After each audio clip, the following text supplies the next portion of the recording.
예. 평소에도 이렇게 인사하세요? 예, 보고 싶었습니다. 이렇게 예수 그리스도 이름으로 우리 같이 하나님 말씀 배우도록 하겠습니다. 자, 오늘은 기본 신앙 5번째 성령에 대한 우리의 믿음에 대해서 배우는 시간입니다. 자, 이 교재를 먼저 이렇게 보시면 기본 신앙에 대해서 우리가 배우고 있습니다. 기본 신앙에 대해서 배우고 있는데, 기본 신앙이라고 하는 것은 우리 참예수 교회에서 공식적으로 선언한 우리 교회의 믿음의 내용이 되겠습니다. 그래서 이 기본 신앙이라고 하지만 다른 이름으로는 뭐 교리라고도 하고요, 혹은 뭐 진리, 혹은 공신지도라는 말은 들어보셨습니까? 공신지도, 이게 한자 말인데 같은 믿음의 길, 이런 뜻입니다.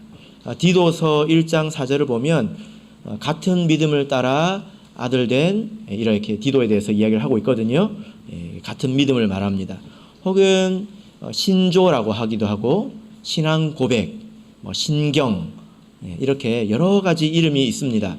참예수교회의 교리를 기본 신앙이라고 하고 참예수교회의 신앙 고백, 신경을 기본 신앙이라고 하는 것입니다.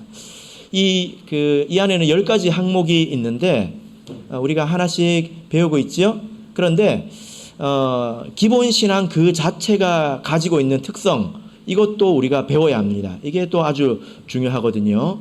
그래서 기본 신앙 우리 1번, 2번을 할 때 제가 기본 신앙이라는 것, 교리라고 하는 것이 어떻게 생겨나고 우리에게 주어졌는가에 대해서 이렇게 말씀을 드렸습니다. 기억이 안 나시면 다시 영상을 찾아보시기를 바랍니다. 제가 이렇게 한번 질문을 해볼게요. 여러분, 기본 신앙이 총 10가지지 않습니까?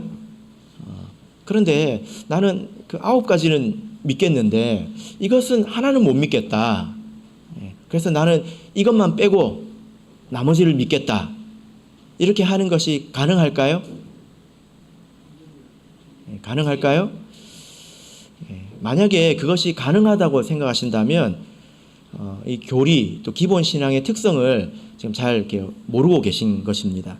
이것은 아주 기초적인 실수이죠. 교리는 뭐냐면은 우리 교회는 이렇게 믿습니다라고 교회가 선언한 신앙의 경계선입니다. 그죠? 그래서 그 중에 하나를 믿지 않으면 나는 그 교회의 경계선 밖에 있게 되는 거예요. 울타리 밖에 있게 되는 것입니다. 그래서 교회를 우리가 볼 때 가장 중요한 것은 그 교회가 선언한 교리가 무엇이냐, 이게 중요해요. 그 교회 안에 있는 사람들의 말도 다를 수 있지 않습니까? 그래서 그 교회가 혹은 교단이 공식적으로 선언한 게 무엇이냐, 홈페이지 가보면 다 있습니다.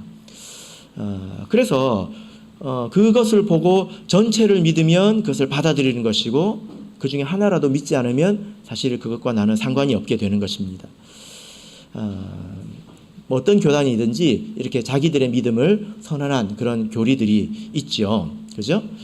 그런데 이런 경우가 있습니다. 어떤 사람들은 자기 나름의 믿음이 있어가지고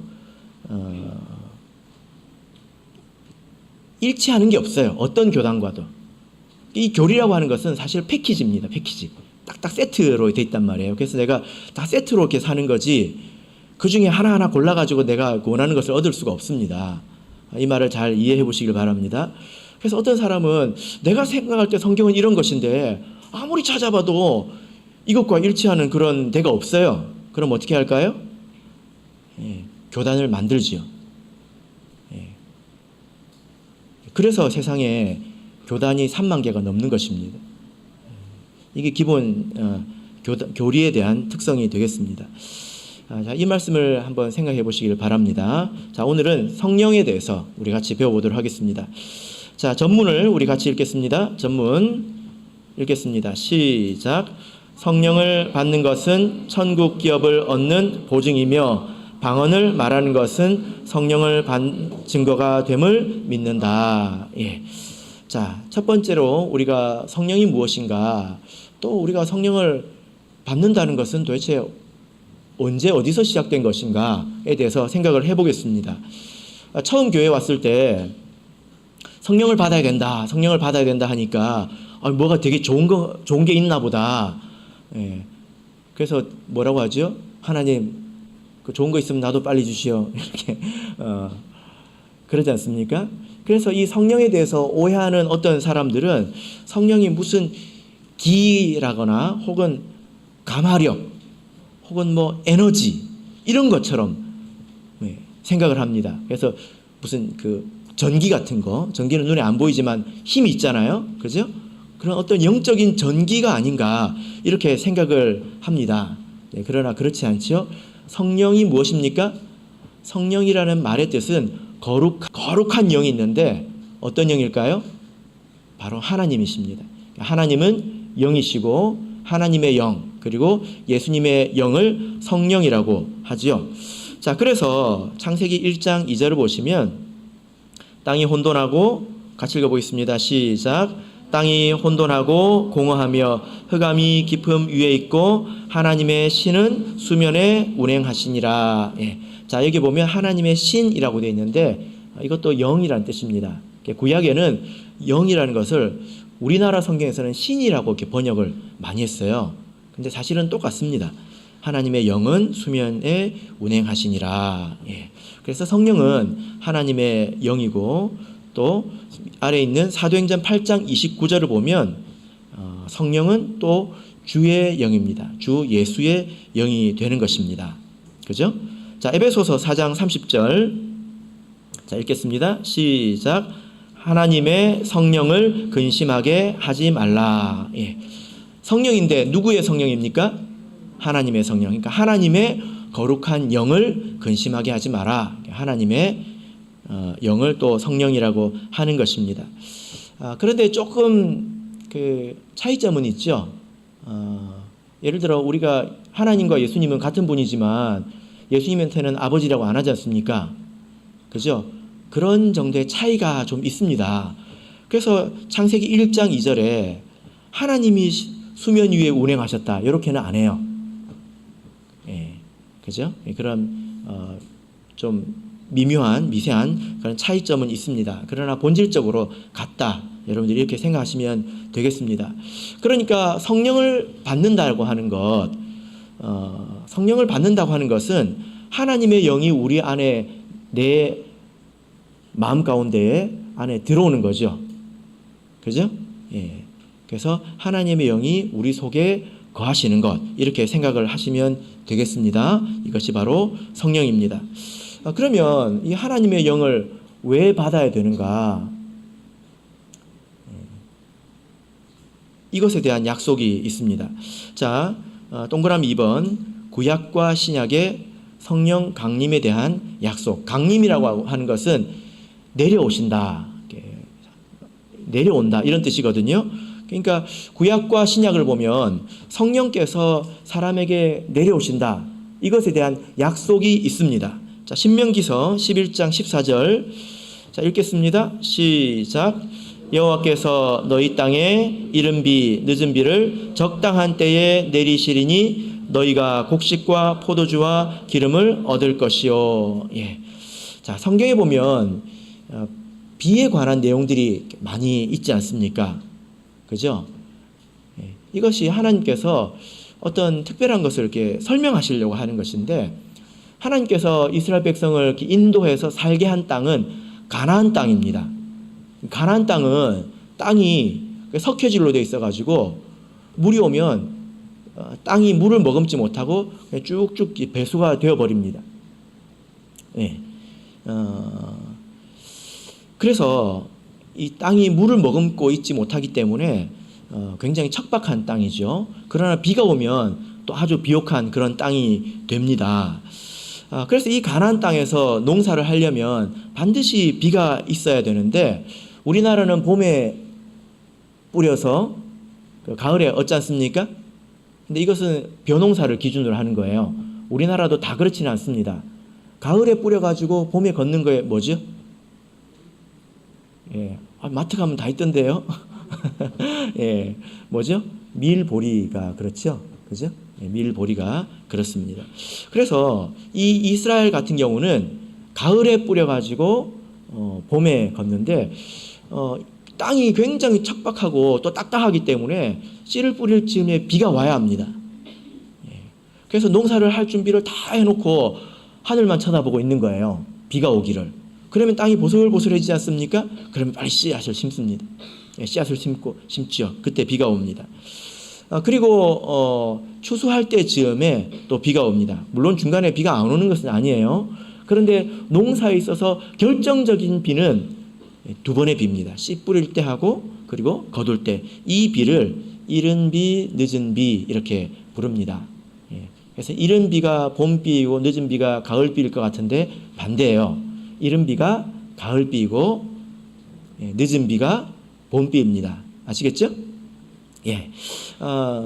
이것은 하나님의 일을 예표하고 있는 것인데 하나님의 이 구원 사역, 사람을 구원하시는 것, 이것을 주로 농사에 많이 비유를 하지 않습니까? 그죠? 그래서 땅은 사람의 마음을 말하고 이 씨앗은 진리를 말하는 것입니다. 근데 그것이 싹을 틔우고 열매를 맺기 위해서는 무엇이 필요합니까? 비가 필요합니다. 비가 와야 마음이 보들보들해집니다. 그죠? 자, 그래서 동그라미 2번 두 번째 구절을 보시면 에스겔서 11장 19절에 여기 보면 구약 성경이지만 신약의 성령 강림에 대한 그런 약속이 있는데 에스겔서 11장 19절을 우리 같이 읽어보겠습니다. 시작. 내가 그들에게 일치한 마음을 주고 그 속에 새 신을 주며 그 몸에서 굳은 마음을 제하고 부드러운 마음을 주어서. 자, 여기 보면 하나님께서 나중에 새 신을 주겠다. 새 영을 주겠다. 그래서 어떻게 하겠다고 하고 있습니까? 굳은 마음을 제해버리겠다. 부드러운 마음을 주겠다. 그래서 비가 오면 땅이 부들부들해지는 것처럼 성령이 임하시면 우리 마음이 이제 옥토가 되는 것을 이렇게 예표를 하고 있는 것입니다. 자, 그 아래 있는 요엘서 2장 28절, 29절 이것도 구약에 있는 말씀이죠. 자, 같이 읽어보겠습니다. 시작. 그 후에 내가 내 신을 만민에게 부어주리니 그때에 내가 또 내 신으로 남종과 여종에게 부어줄 것이며. 여기 보면 내가 내 신을 만민에게 부어주겠다. 여기서 내 신은 나의 영을 말하죠. 여기서 말씀하시는 분은 하나님이기 때문에 이것은 하나님의 영, 곧 성령을 부어주겠다. 이런 약속입니다. 그런데 우리가 성경을 보면 구약 성경에서 이미 성령이 내리지 않았습니까? 그죠? 그런데 이것이 왜 약속이 될까요? 왜 그 전에 없던 일을 말하는 것처럼 이렇게 새로 예언을 하고 있는 것일까요? 구약 성경에서 성령이 역사한 사람이 누가 있습니까? 여호수아에 대해서도 우리가 방금 찬양했습니다. 여호수아 본받아 앞으로 가자 했죠? 여호수아에 대해서 뭐라고 말하고 있습니까? 민수기 27장 18절을 보면 그는 여호와의 신에 감동된 사람이다 이렇게 말하고 있습니다. 하나님의 신에, 하나님의 영에. 그리고 사사들 이들도 성령에 감동된 그런 사람들이었죠. 그죠? 그런데 특별한 것은 무엇입니까? 요엘이 예언한 것은 뭐냐면은 이것을 만민에게 주겠다는 것입니다. 물론 여기서 말하는 만민이 세상에 있는 모든 사람들, 김일성까지 말하는 건 아니겠죠. 그죠? 그래서 두 번째 줄을 보시면 내 신으로 남종과 여종에게 부어줄 것이다. 이것은 나에게 속한 사람에게 주겠다. 나에게 속한 모든 이들에게 주겠다. 이런 약속이 되는 것입니다. 자, 그래서 아래에 있는 네모 박스를 이렇게 보시게 되면 여러 번 들으셨을 겁니다. 구약 성경에 있는 성령의 감동의 성령의 역사는 이것은 일을 위한 것인데 특별한 시간 동안 특별한 목적을 이루기 위해서 특별한 사람에게 주시는 것이었습니다. 사사나 이런 여호수아나 이런 사람들에게 주신 거죠. 그래서 우리가 이런 것들을 이렇게 구분할 때 지금 우리가 성령 받는 것과 구약을 이렇게 구분할 때 일반적으로 구약의 이런 성령의 역사를 성령의 감동이라고 이렇게 이야기를 합니다. 감동. 반면에 신약 성경에서는 모든 성도들에게 주시지 않습니까? 물론 여기에도 조건이 있죠. 구하는 자에게 주신다고 말하고 있습니다. 신약에 우리가 지금 성령을 받는 이 일은 보통 성령의 내주라고 하는 것은 안에 거하신다, 산다 이런 뜻이지 않습니까?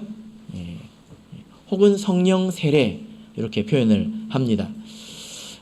그래서 정리를 해보자면 하나님의 영, 거룩한 영을 창세 때부터 역사를 했습니다. 구약에도 역사를 했고요.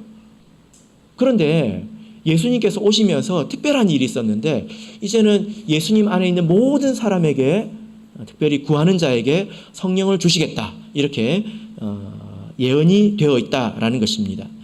자, 그런데 이제 옆쪽을 보시면 이 성령이 두 시기에 내리는 것을 볼 수가 있습니다. 그래서 이 이른 비와 늦은 비가 있다고 하지 않았습니까? 그죠? 그래서 첫 번째가 이른 비 성령의 강림입니다. 예. 애통하는 자는 복이 있습니다. 엄마가 저렇게 안아주지 않습니까? 자, 누가복음 24장 49절 읽겠습니다. 시작. 볼지어다 내가 내 아버지의 약속하신 것을 너희에게 보내리니 너희는 위로부터 능력을 입히올 때까지 이 성에 유하라 하시니라. 예. 구약 성경에서 이렇게 성령을 받는 것을 예언하셨는데 예수님께서 부활하신 이후에 오순절에 처음 성령이 내렸습니다. 그런데 이 성령이 이후로 계속 내리는 건 아니란 말이에요. 사도시대에는 이른 비 성령이 내렸습니다.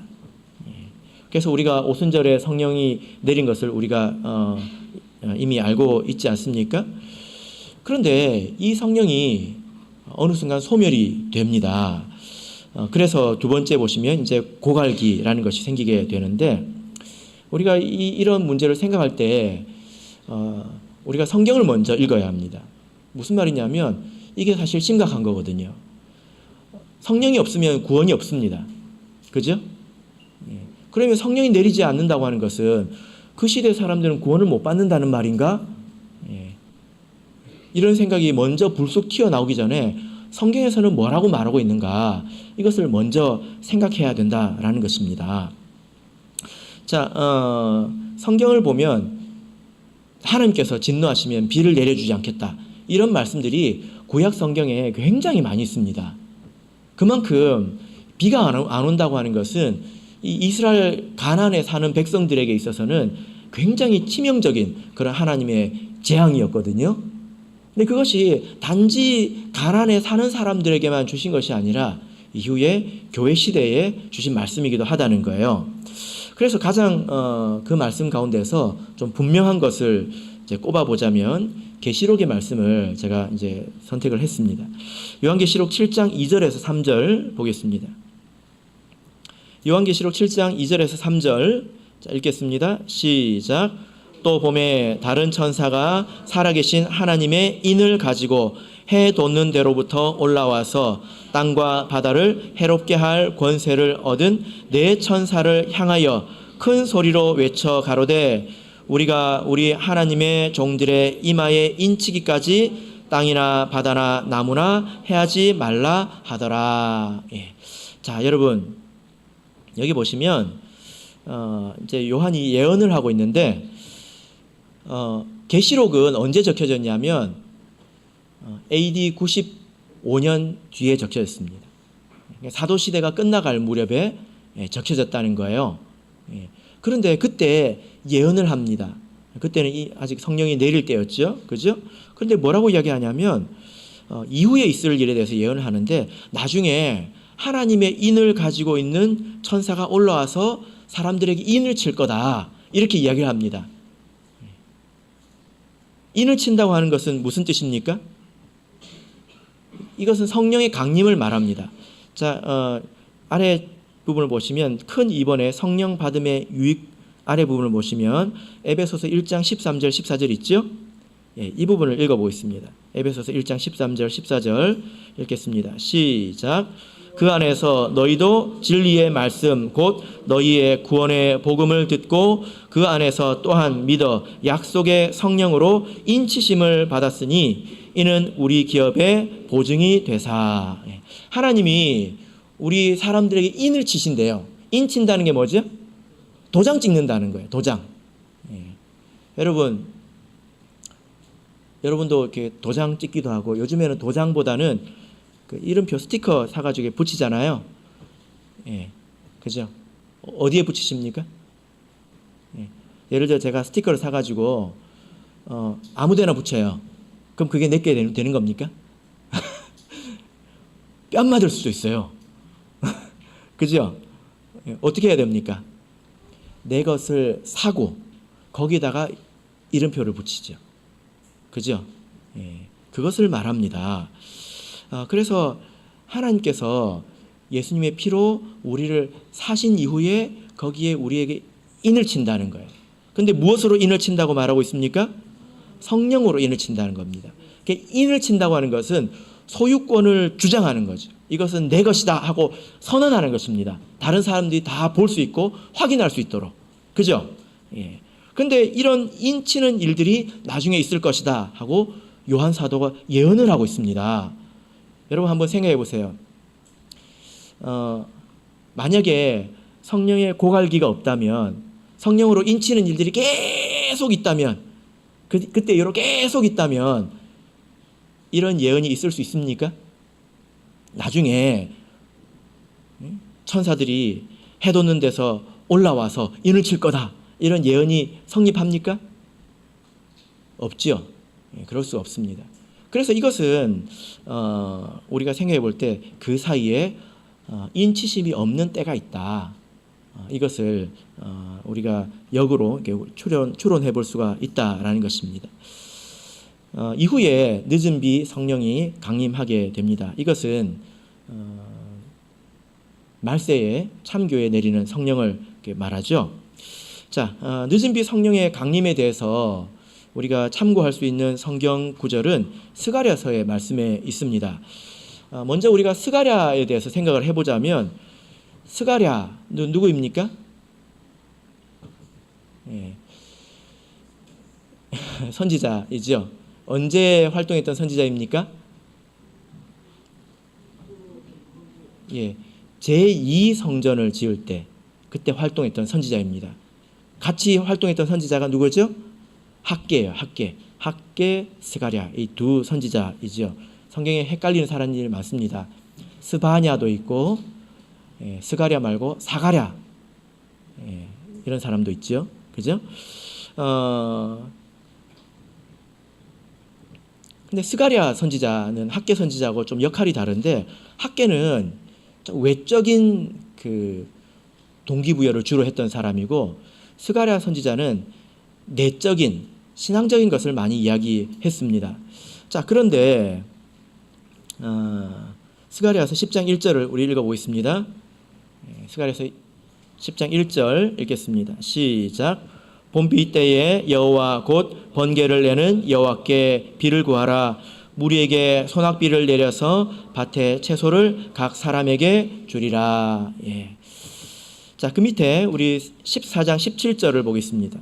14장 17절 읽겠습니다. 시작. 천하 만국 중에 그 왕 만군의 여호와께 숭배하러 예루살렘에 올라오지 아니하는 자에게는 비를 내리지 아니할 것인즉. 자, 여러분 이 말씀을 잘 한번 생각해 보시길 바랍니다. 스가랴서 14장 이 부분을 이렇게 보시면, 이 앞뒤를 보시면 여호와께 올라오는 이유가 초막절, 절기를 지키기 위해서 오는 것을 이렇게 말합니다. 초막절은 농사의 끝을 이렇게 말하죠. 그죠? 그런데 누가 올라옵니까? 절기는 누가 지키는 것입니까? 하나님의 백성들이 지키는 거죠. 유대인들이 지킵니다. 그런데 여기서 누가 온다고 말하고 있습니까? 천하 만국 중에서 온다, 이렇게 말하고 있습니다. 천하 만국 중에서. 그죠? 그런데 그 사람들이 예루살렘에 올라오지 않으면 비를 내리지 않는다, 이렇게 말씀을 하고 있습니다. 그러니까 이상한 게 뭐냐면, 이 부분의 말씀은 뭐냐면은 이것은 두 번째 교회에 대해서 말씀을 하는 것입니다. 첫 번째 교회는 사실 유대인 중심의 교회이죠. 근데 두 번째 교회, 말세 교회는 이방인 중심의 교회입니다. 근데 그들이 천하 만국에서 온다는 것입니다. 그런데 어디에 와야 비가 있다는 것입니까? 예루살렘에 와야 비가 있다, 이렇게 말씀을 하고 있습니다. 여러분, 예루살렘에만 비가 내립니까? 엊그저께 부산에도 비가 왔습니다. 그럼 여기서 말하는 비는 뭘까요? 여기서 말하는 예루살렘은 뭘까요? 천하 만국 사람들이 와야 되는 예루살렘은 어디를 말할까요? 이 교회를 말합니다. 히브리서 12장 22절을 여러분들께서 참고를 해보시면 교회를 영적인 예루살렘, 하늘의 예루살렘이라고 하는 것을 우리가 알 수 있습니다. 너희가 이른 곳은 시온산과 살아계신 하나님의 도성인 하늘의 예루살렘과, 이렇게 말씀을 하고 있죠. 자, 그래서 교회가 바로 천하 만국 사람들이 올라와야 될 예루살렘이고, 여기에 비가 내린다는 거예요. 여기에 올라오지 않으면 비가 없다는 것입니다. 이것은 늦은 비, 성령, 아까 스가랴서 10장 1절에서 읽었던 봄비를 말하는 것입니다. 그래서 우리가 지금 성령이 이 말세의 교회에 내린다고 하는 것을 우리가 알고 있습니다. 그죠? 그래서 성경에서는 구약시대에 성령이 내리는 것을 예언을 했는데, 신약에 이르러서 보니까 이것은 이른 비, 그리고 고갈기, 늦은 비, 이렇게 시기적으로 내린다라는 것을 우리가 알 수 있습니다. 자, 두 번째, 그러면 우리가 성령을 받아서 좋은 것이 무엇이냐, 성령을 받는 이유가 무엇이냐, 왜 받아야 되느냐에 대해서 생각을 해보겠습니다. 자, 동그라미 1번이 무엇입니까? 천국 기업의 보증이 된다.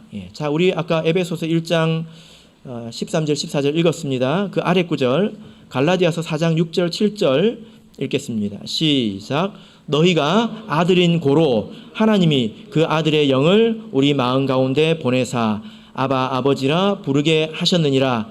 그러므로 내가 이후로는 종이 아니요 아들이니 아들이면 하나님으로 말미암아 유업을 이을 자니라. 아까 말씀을 드렸습니다. 우리가 아무데나 이름표를 붙일 수 없습니다. 그럼 혼날 수 있죠. 내 것을 사고 거기에다가 내가 이것을 내 것이라고 선언을 하고 도장을 찍는 것입니다. 그래서 갈라디아서 4장 6절에서는 너희가 아들이기 때문에 아들의 영을 준다, 이렇게 말하고 있습니다. 우리가 어떻게 아들이 됩니까? 어떻게 하나님의 자녀가 됩니까? 어떻게 우리가 주님의 것이 됩니까? 세례를 통해서 되는 거죠. 너무 우리는 명확하게 알고 있습니다. 세례를 통해서 우리가 죄의 사함을 받으면 우리가 하나님에 속한 사람이 되는 것입니다. 그 사람들에게 아들의 영을 주는 것입니다. 그래서 성령으로 인을 치셨다라는 거죠. 그죠? 그런데 이것이 우리 기업의 보증이 된다. 여기서 말하는 기업은 유산을 말합니다. 그러니까 성경에서 하나님과 아버지, 아버지와 아들, 부자지간에 대해서 많이 이야기하잖아요. 이것은 뭘 말하려고 하냐면 아들은 아버지에게 유산을 받는다, 재산을 물려받는다, 이것을 말하려고 하는 거예요. 그런데 하나님께서 우리를 자녀 삼아 주셨는데 진짜로 그 유산을 우리에게 주실까? 하나님의 유산은 뭘 말하죠? 천국을 말합니다. 영생을 말합니다. 이것을 정말 우리에게 주실까? 하고 보증으로 주신 것이 뭡니까? 성령이라는 것입니다. 그래서 이 보증이라는 말에 대해서 우리 성도님들께서 좀 관심을 가져보시면 좋겠는데요. 보증이 뭐죠? 이것은 더욱더 확실하게 해주는 것을 말하지 않습니까? 조금 더 정확한 표현을 이렇게 찾아보자면 담보물입니다. 담보물.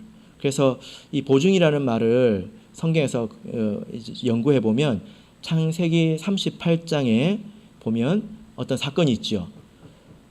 야곱의 12아들 중에 유다가 있습니다. 그 유다와 다말 사이에 있었던 일들이 있죠. 그래서 그 유다가 다말에게 뭘 줍니까? 성경에 약조물이라고 되어 있습니다. 약조물. 그 약조물을 히브리어로 알라본이라고 합니다. 알라본이라고 합니다. 그런데 이것을 신약에 와서 헬라어로 음역을 해서 헬라어에도 알라본이 있어요. 그게 이 보증입니다. 이것은 아주 확실한 증거이죠. 그죠? 그래서 우리에게 성령이 있다고 하는 것은 하나님께서 틀림없이 우리에게 천국을 기업으로 주신다에 대한 하나님의 이런 담보물이 되는 것입니다. 확실한 것이죠. 예. 그래서 천국 기업의 보증이 되는 것입니다. 자, 그래서 우리가 성령을 받을 때 우리가 보고 들을 수 있도록 우리가 스스로 확인할 수 있도록 이렇게 주신 것은 우리 마음을 지켜주시려고 하시는 하나님의 그런 은혜이지 않겠습니까? 자, 성령 받음의 유익 두 번째 무엇입니까? 열매 맺는 삶을 살게 한다. 그럼 현실적으로 성령이 우리에게 어떤 의미를 가지고 있느냐? 가장 중요한 것은 이것입니다. 자, 디도서 3장 5절 읽겠습니다. 시작. 우리를 구원하시되 우리의 행한 바 의로운 행위로 말미암지 아니하고 오직 그의 긍휼하심을 쫓아 중생의 씻음과 성령의 새롭게 하심으로 하셨나니. 예. 이 구절은 아주 중요한 구절인데 하나님께서 우리를 구원하실 때 우리의 어떤 대단히 희생적인 행동 이걸 보고 우리를 구원하시는 것이 아니라는 거예요. 무엇으로 구원하십니까? 하나님이 우리를 봤을 때 불쌍히 여기는 사람을 구원하신다는 것입니다. 하나님의 선택이라는 거예요. 그런데 그렇게 선택하실 때 먼저 중생하게 하신다는 것입니다. 어떻게? 세례를 통해서 우리가 하나님의 자녀로 거듭나게 하시는 거죠. 근데 세례만 받는다고 되는 게 아닙니다. 세례만 받고 바로 죽으면 모르겠지만 그건 일반적이지 않죠. 그죠? 예. 천국에 사람이 없어서 하나님께서 그렇게 하시는 것이 아닙니다. 그 이후에 무엇이 필요합니까? 새롭게 되는 것이 필요한데 이 새롭게 되는 것은 누가 인도한 일입니까? 성령께서 하시는 일이라는 거예요. 그래서 내가 성령을 받았는데 하나님이 나에게 왜 성령을 주셨을까? 성령이 나를 새롭게 하신다는 것입니다. 그래서 성경에서는 보혜사라고 이야기를 합니다. 자, 그런데 여러분 성령을 받으셔서 새롭게 되셨습니까? 안 그런 경우가 있습니까? 없습니까? 말하기 조심스럽습니까? 자, 그런데 성령이 우리가 아무것도 안 하고 있어도 성령만 받으면 자동으로 이렇게 되느냐? 그게 아닙니다. 아래 있는 갈라디아서 5장 16절을 보겠습니다. 갈라디아서 5장 16절 읽겠습니다. 시작. 내가 이르노니 너희는 성령을 쫓아 행하라. 그리하면 육체의 욕심을 이루지 아니하리라. 자, 여기 보면 성령을 쫓아 행하라 이렇게 말하고 있지 않습니까? 성령께서는 우리를 인도하십니다. 우리는 뭐 해야 될까요? 따라가야 되겠죠. 그죠? 성령께서 우리를 인도하시지 않으면 우리가 막연히 배회할 겁니다. 아무리 열심히 뭘 하려고 해도 우리를 인도하는 그 인도하심이 없으면 여기저기 그냥 배회하게 될 것입니다. 우리 가운데 성령이 임하시면 반드시 성령은 우리를 인도하십니다. 그래서 우리가 그 성령의 인도하심을 깨달아서 그것을 붙들어서 쫓아가야 되겠죠. 그죠?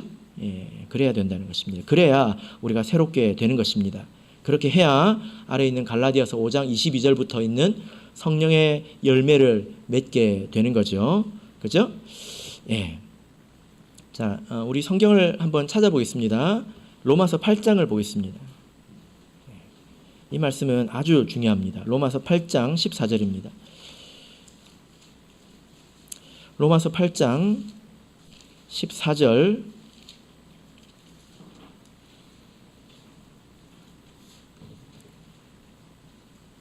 로마서 8장 14절 자, 읽겠습니다. 시작.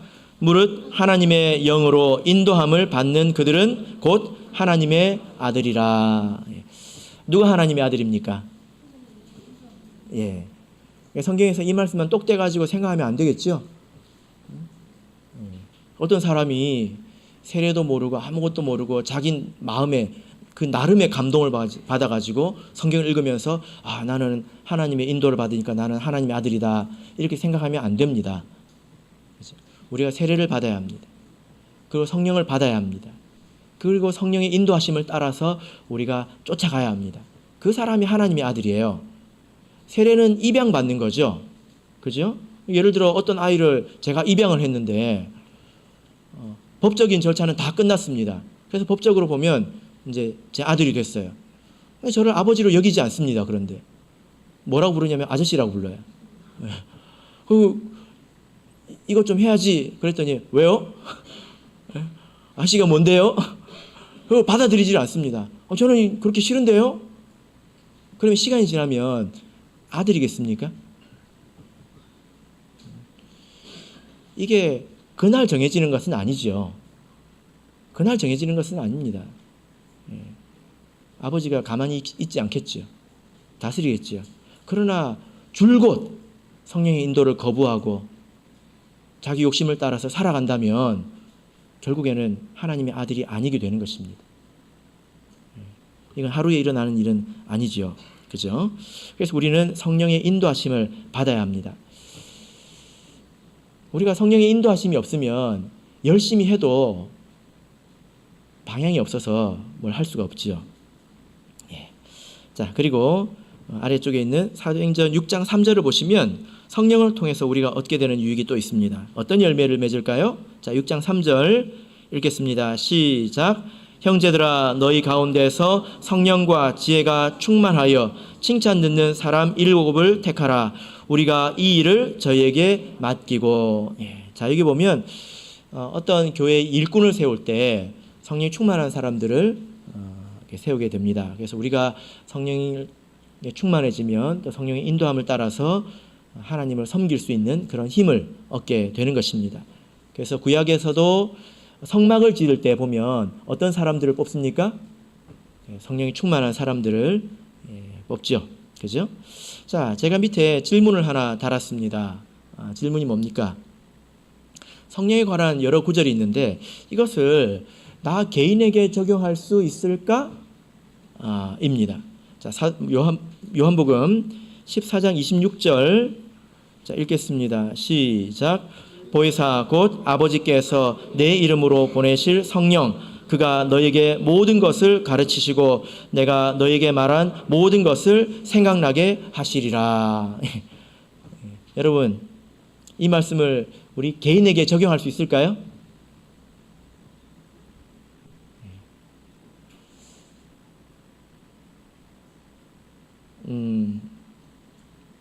어떤 극단적인 사람들은 뭐라고 하냐면 이 말씀을 자기에게 적용해가지고 나는 이제 성경을 볼 필요가 없다. 설교 준비도 필요가 없다. 뭐 하면 됩니까? 기도하면 돼요. 설교 준비를 안 하고 기도를 합니다. 그래서 막 마음이 이제 움직이는 대로 와서 성경을 펴고 이제 말을 합니다. 아무 말이나 하지요. 그게 성령의 이 말씀의 뜻일까요? 이제 그런 사람이 있다면 시험을 보면 되겠죠. 성경 개론 시험. 예수님께서 가르쳐 주신 것을 다 알고 있는가? 틀리면 그 사람은 성령입니까? 아닙니까? 만약에 이렇다면 우리는 시험 보면 내가 성령을 받았는지 안 받았는지 알 수 있습니다. 그렇지 않죠? 이 말씀은 우리가 개인에게 있어서 적용할 수가 없습니다. 성령이 우리를 진리 가운데로 인도하는 건 맞습니다. 그런데 이 말씀은 그런 의미는 아닙니다. 이것은 교회적으로 적용이 되어야 합니다. 예수님께서 오순절날 사도들에게 성령을 주시고 그들이 이제 성도들을 가르치지 않습니까? 그때 사도의 가르침으로 가르쳤죠? 그죠? 예. 근데 그것은 어디서 생각난 것입니까? 성령께서 깨우쳐 주신 것이죠? 그죠? 예. 그때를 말하는 것입니다. 그 시기를 말하는 것입니다. 그렇게 해서 세워진 진리에 대해서 나중에 성령 받은 어떤 사람이 내 생각에는 그게 아닌데 이렇게 말할 수 없다는 거예요. 그 시기를 말하는 것입니다. 사도행전 1장 8절도 성령이 너에게 임하시면 땅끝까지 이르러 증인이 되리라 이렇게 말씀하셨는데 내가 땅 끝까지 가는 것은 아니지 않습니까? 우리가 한 몸이 되어서 우리 전체가 이 일을 해야 된다. 그런 뜻이 되겠습니다. 자, 그래서 우리가 성령을 통해서 이루는 것은 개인의 확신과 그리고 개인의 성화, 변화가 되겠습니다. 성령은 틀림없이 여러분들이 인도하십니다. 그런데 귀를 막고 또 눈을 닫으면 그것이 보이지 않겠죠. 그죠? 자, 세 번째, 이제 성령 받은 증거에 대해서 보도록 하겠습니다. 그러면 도대체 어떤 것이 성령 받은 것인가? 자, 첫 번째가 무엇입니까? 믿는 것이 곧 성령을 받은 것은 아니다. 내가 예수님에 대한 믿음, 바른 신앙 고백을 가진 것이 곧 성령을 받은 것인가? 그것은 아니라는 것입니다. 이 말씀은, 이 내용은 그 아래 성경 구절에 기록이 되어 있습니다. 믿을 때 성령을 받았느냐? 만약에 믿는 것이 성령을 받은 것이다 라면 이런 것이 성립하지 않겠죠. 그죠? 자, 두 번째, 세례를 받은 것이 곧 성령을 받은 것은 아니다. 자, 사도행전 8장 15절 16절 읽겠습니다. 시작. 그들이 가서 저희를 위하여 성령 받기를 기도하니 이는 아직 한 사람에게도 성령 내리신 일이 없고 오직 주 예수의 이름으로 세례만 받을 뿐이라. 오타네요. 사람이 아니고 뭘로 고쳐야 됩니까? 성령입니다. 성령 내리신 일이 없고 오직 주 예수의 이름으로 세례만 받았다라는 것이죠. 세례만 받았다. 성령은 받은 적이 없다는 것입니다. 자, 그 다음에 세 번째는 무엇입니까? 예수 믿은 후에 선한 삶, 곧 성령 받은 선한 삶이 곧 성령 받은 것은 아니다. 네 번째는 무엇입니까? 헌신하는 것도 성령을 받은 것은 아니다. 그럼 무엇이 성령 받은 것입니까? 유일한 증거는 방언을 말하는 것이다. 이 내용은 우리 성도님들께서 많이 들으셨을 거라고 생각을 합니다. 그래서 읽어보시면 아, 이렇구나 하고 알 수 있을 거예요. 유일한 증거는 방언인데 방언에 대해서 말씀을 드린 적이 있지만 간단하게 이야기를 하자면 방언은 그냥 은사이다 이렇게 말하는 사람들이 많습니다. 대체적으로 방언은 은사이다 이렇게 이야기를 하죠. 그럼 여러분 우리는 어떻게 생각을 해야 될까요?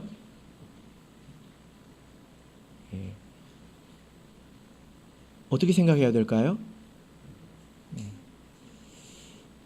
이렇게 생각하는 것이 좋습니다. 은사가 무엇입니까? 은사는 선물이라는 뜻이에요. 성령의 은사가 있죠. 성령께서 주시는 선물이 있습니다. 사람들이 그것만 생각하거든요. 그러니까 성령을 통해서 오는 것은 그냥 은사라고 생각을 합니다. 근데 하나님께서 은사를 왜 주실까요? 고린도전서 12장에 보면 나와 있습니다. 하나님께서 은사를 왜 주실까요? 우리 성도님들은 객관식을 역시 좋아하시는 것 같습니다. 1번, 개인의 유익을 위해서. 2번, 교회의 유익을 위해서. 무엇입니까? 은사는 교회의 유익을 위해서 주시는 것입니다. 그래서 우리 몸의 기관으로 비유를 하지 않습니까? 눈이 왜 봅니까? 몸을 위해서 보는 거죠. 각 기관에 그런 재능이 있지 않습니까? 그래서 은사는 교회의 유익을 위해서 주는 것입니다. 근데 방언은 무엇입니까? 방언은 고린도전서 14장 2절을 보겠습니다. 고린도전서 14장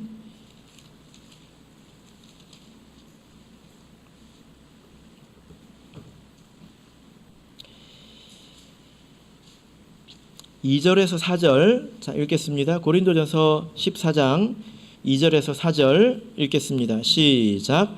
방언을 말하는 자는 사람에게 하지 아니하고 하나님께 하나니 이는 알아듣는 자가 없고 그 영으로 비밀을 말함이라. 그러나 예언하는 자는 사람에게 말하여 덕을 세우며 권면하며 안위하는 것이요 방언을 말하는 자는 자기의 덕을 세우고 예언하는 자는 교회의 덕을 세우나니. 자, 여기 보면 방언을 말하는 자는 누구의 덕을 세웁니까? 자기의 덕을, 자기의 믿음을 세운다는 거예요. 내가 영으로 나의 비밀을 하나님께 말하는 것입니다. 그런데 이 기본적으로 방언은 자기의 덕을 세우는 것입니다. 그런데 이 방언을 말할 때 특별한 일들이 일어나기도 하죠. 그게 고린도전서 12장에 있는 방언의 은사가 되겠습니다. 그래서 그때는 반드시 통역하는 자가 있어야 된다고 이야기하고 있죠. 만약에 통역하는 사람이 없으면 알아듣는 사람이 없고 그럼 교회에 유익이 못 되니까 그런 경우는 하지 말라는 것입니다. 그래서 방언은 이렇게 증거의 방언, 개인의 유익을 위한 방언과 은사의 방언 두 종류가 있다. 이것을 가지고 우리가 생각을 해야 온전하게 이해를 할 수가 있습니다. 자, 밑에 있는 손가락 표시를 보시면 이 방언에 대해서 요한 사도가 이렇게 말을 합니다. 사도 말기에 영들을 다 믿지 마라 이렇게 말합니다. 그리고 진리로, 이것도 오타네요. 진리로 그 영들을 분별하라고 명합니다. 그래서 우리 요한 1서 4장 6절을 보시면 한번 보겠습니다. 요한 1서 4장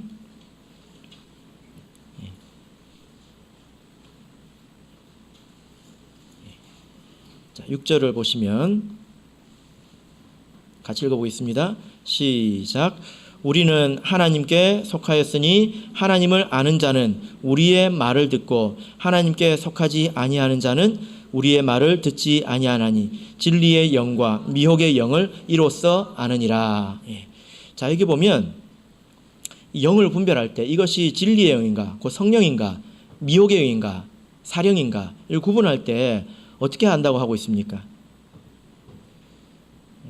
진리를 말하면 이렇게 이야기하고 있지 않습니다. 뭘 말한다고 하고 있습니까? 뭘 듣는다고 말하고 있어요? 우리의 말을, 여기서 말하는 우리는 교회를 말합니다. 진리라는 것을 교회의 말이라고 이야기하고 있습니다.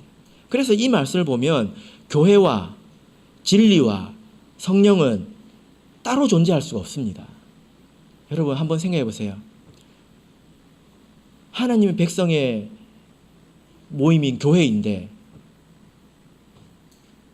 성령이 역사하는데 진리는 없다. 이렇게 상상할 수 있습니까? 말이 안 되지요. 그죠? 성령은 있는데 진리는 없고 하나님의 백성들이 아니다. 이것도 맞지 않습니다. 이것은 인치는 거죠. 저도 성령을 세례 받기 전에 받았습니다. 이것은 어떤 의미가 있을까요?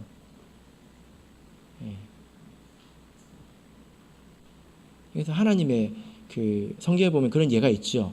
그죠? 사람의 뜻을 초월해서 하나님이 먼저 말하시는 경우이죠. 고넬료가 그런 사람이지 않습니까? 사람으로서는 할 수 없는 일이기 때문에 특별히 하나님께서 그렇게 하실 때가 있습니다. 지금도 종종 있잖아요. 그죠? 그럴 때는 우리가 바로 세례를 베풀어야 합니다. 자, 네 번째, 그럼 우리가 성령을 받은 사람이 어떻게 해야 될까요? 성령의 충만을 우리가 이루어야 합니다. 성령의 충만이 무엇입니까? 성령을 받았다고 해가지고 그냥 성령을 준 것이 다른 사람들 정죄하라고 준 것이 아닙니다. 성령을 우리에게 주신 이유가 무엇입니까? 새롭게 되라고 주신 거죠. 그죠? 그래서 우리가 성령이 충만해져서 새롭게 되어야 합니다. 반면에 성령을 근심하게 하면 어떻게 됩니까? 결국에는 성령의 불이 이제 꺼지게 되는 것입니다. 이것은 있을 수 없는 일이죠. 제가 이제 그런 경우를 봤습니다. 어떤 분이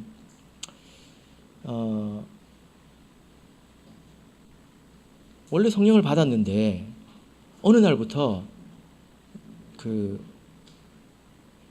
방언으로 기도를 못 하게 됐어요.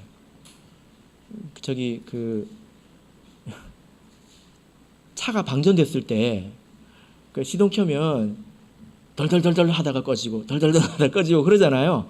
그게 이제 어떤 경우냐면 막 시작할 때 후루룩 하다가 이제 끝나버리고 그래요. 그래서 나중에 제가 불러서 물어봤습니다. 언제부터 이렇게 되느냐. 자기도 알고 있더라고요. 성령이 소멸했다고. 왜 그랬을까요? 속을 많이 새겼거든요. 하나님께 불순종하고 속을 많이 새겼거든요. 그렇게 해서 그렇게 됐습니다. 안타까운 일이지요.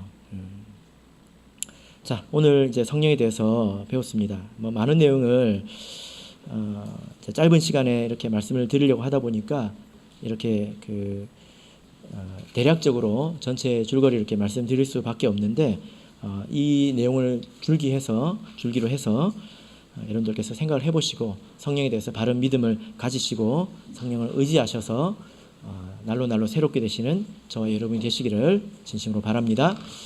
우리 다 같이 기도하겠습니다. 시간이 좀 많이 지났기 때문에 바로 기도하도록 하겠습니다.